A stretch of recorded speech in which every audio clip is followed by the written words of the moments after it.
lovely to have you with us, Jie, on the program. It's such a pleasure to be able to host you and to be able to talk to you a little bit about what you're doing and let the audience know about the wonderful work you're doing with KELLS.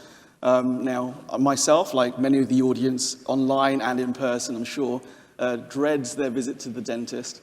So why dental care, Jie, and why solving for access right now? And also give us a little bit of background around KELLS and what you're trying to achieve with KELLS right now. Thank you. So first of all, always good to be back to the place I spent 5 years as a PhD student doing research. Columbia is where I gained a lot of experience doing innovation and experiments, and ended up connecting me to this entrepreneurship kind of a journey. So, as maybe, I would do a quick kind of a show of hands, like how many people here have visited your dentist in the past 6 months? That's great. How many of you have visited dentist in the past 12 months?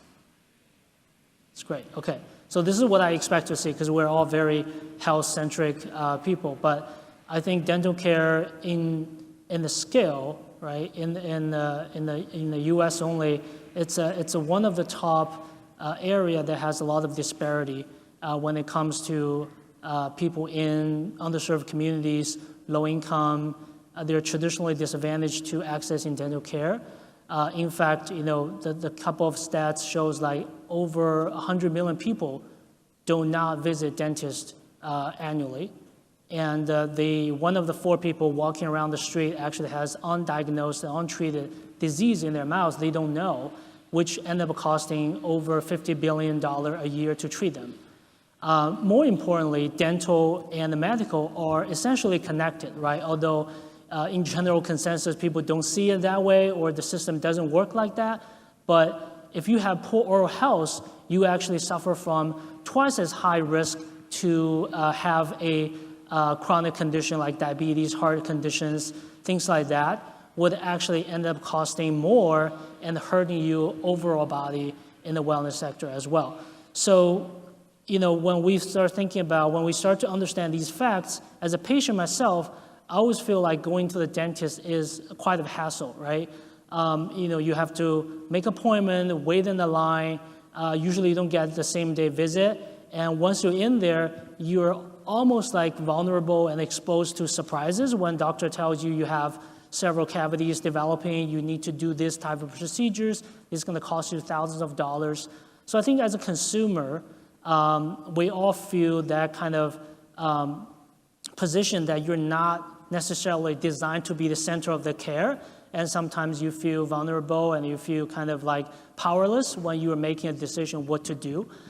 So given that kind of a macro kind of a stats and how I feel personally, we started KELLS about 3 years ago to really put the power of expertise into the hands of the consumers, right? Because the thesis we have is by designing a system that's centered around the patients, we can actually encourage more proactive actions towards prevention and early detection. And I think that's the holy grail we see for dental care. Dental cavities is the top chronic conditions in the world and affecting billions of people every year.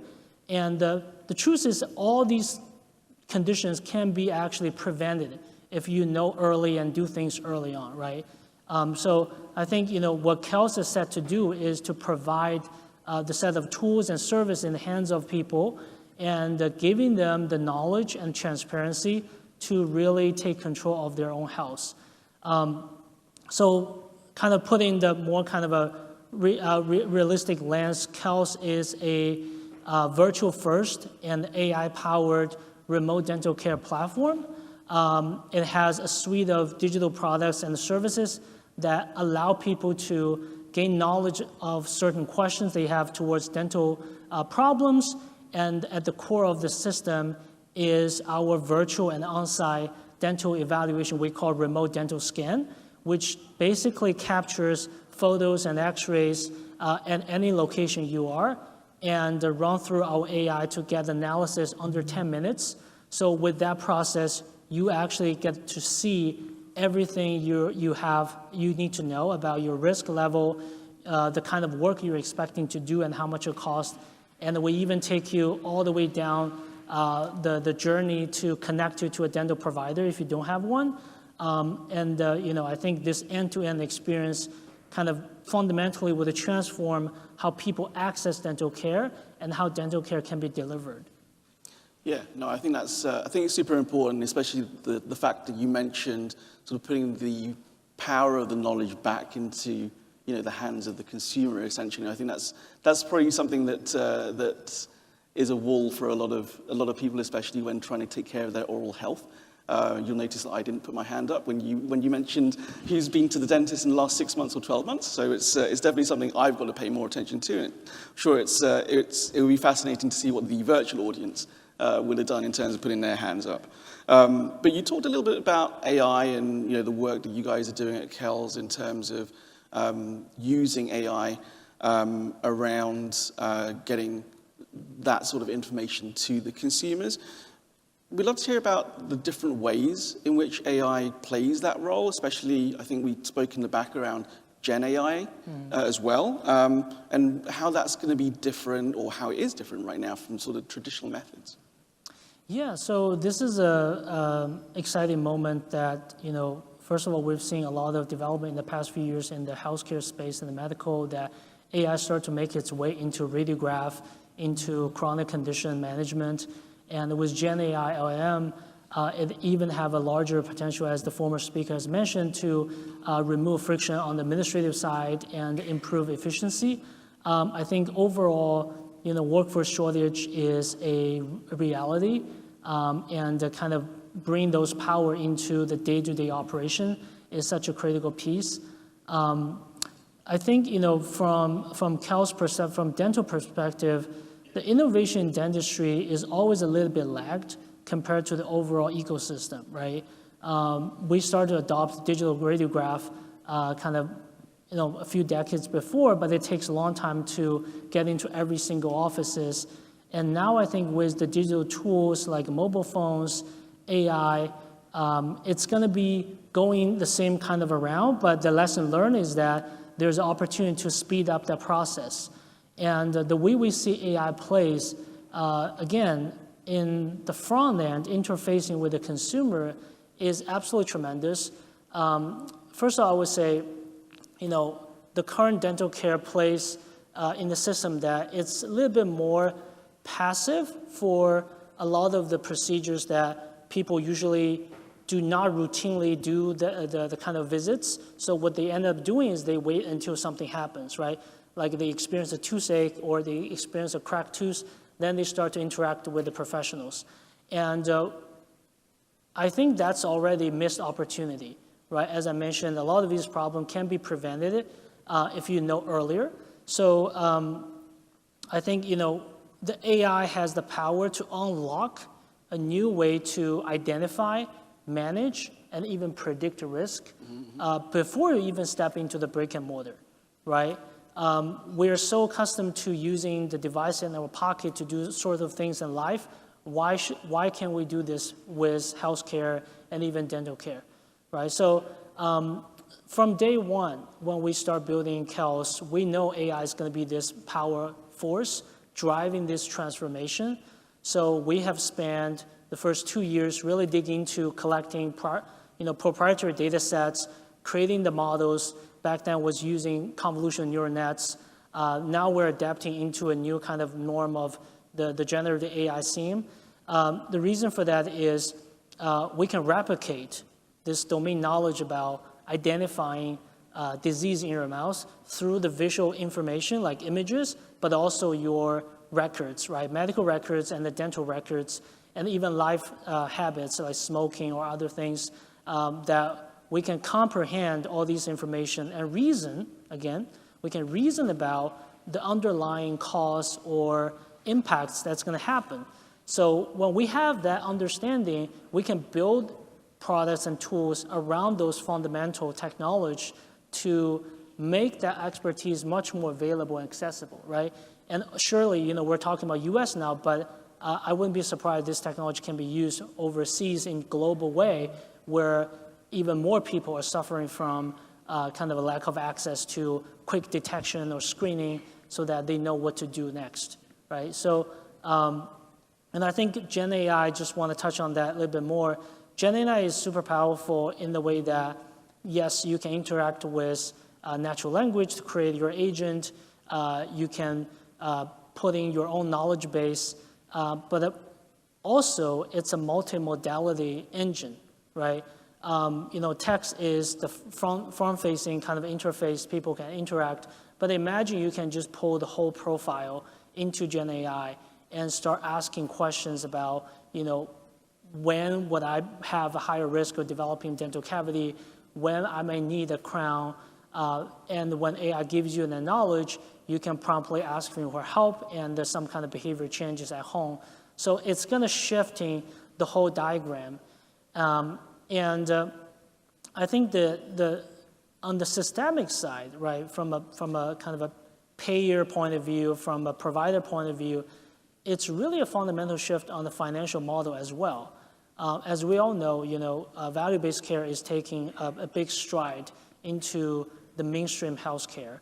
And the key thing about driving value-based care success is underlying risk understanding and management. And dental is not at the forefront of value-based transformation, although a lot of organizations are thinking about that.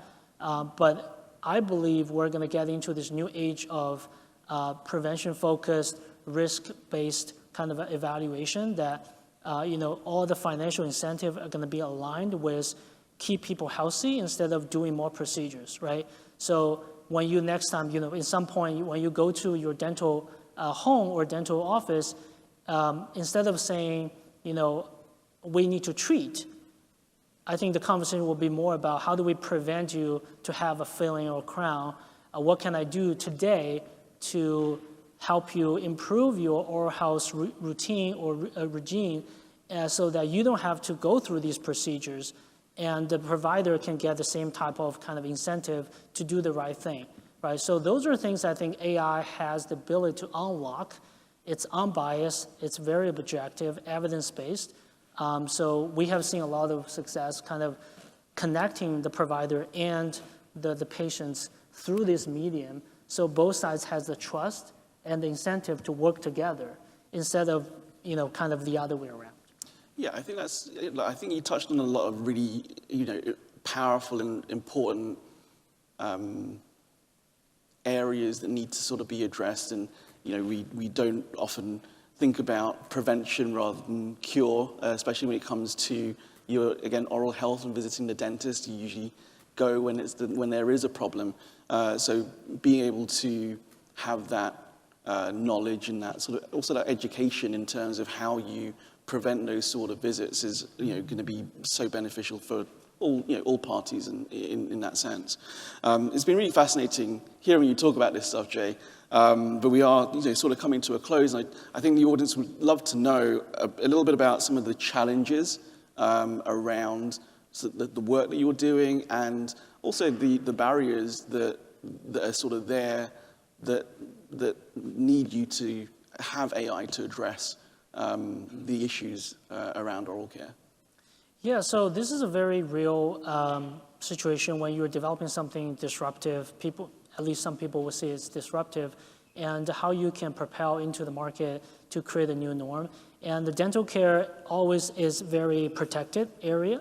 When we first started, there's a lot of friction and pushback on like, hey, we don't want you to do work outside the office. But I think, again, the consumers are the ones who really owns this. So we want to leverage that channel to make it happen. But along the way, I would say like, you have to work with the regulatory restrictions. You have to work with the policy to make sure that you're providing safe AI technology and knowledge back to the consumers and patients. You're protecting them at the forefront. At the same time, the system has to change. The government has to adapt to, kind of the approval process, how these type of tools can be put into the everyday life. So that's the kind of the high level kind of challenge we all have to face as the digital health innovators. On the business side, I think the way that generates the economic value is through usually through the payers And the fact we work with payer closely to implement these as benefits to their members. And one of the questions we have is, how do I reimburse this, right? Because all the existing codes are designed in a very different way. They don't consider prevention too much. They don't consider AI power services. So that's one of the things we are collectively working with payers and insurance companies to see, like, hey, you know, how do we engineer this ROI that by doing things more on the front, we can help you save more costs down the road and improve the patient experience and engagement so that we can kind of create almost a new way to compensate for this work. And I think eventually they're going to get into a standardization that AI-powered procedure is going to be reimbursed in a much more seamless way, both from the front end all the way to claim reimbursement, right? When these systems connect, it just kind of remove a lot of the manual work, as we mentioned before, and it facilitates the care process for all the stakeholders really in the ecosystem, which I hope to create this win-win-win situation that has the technology in the middle to drive and experts kind of really backing up on it to work with the consumers and all the stakeholders. Absolutely, absolutely. Jie, it's been a pleasure speaking with you today. Thanks so much for taking the time to sit with me and chat about the great work that you guys are doing at KELLS to help the overall industry and the consumers with their health and to save costs.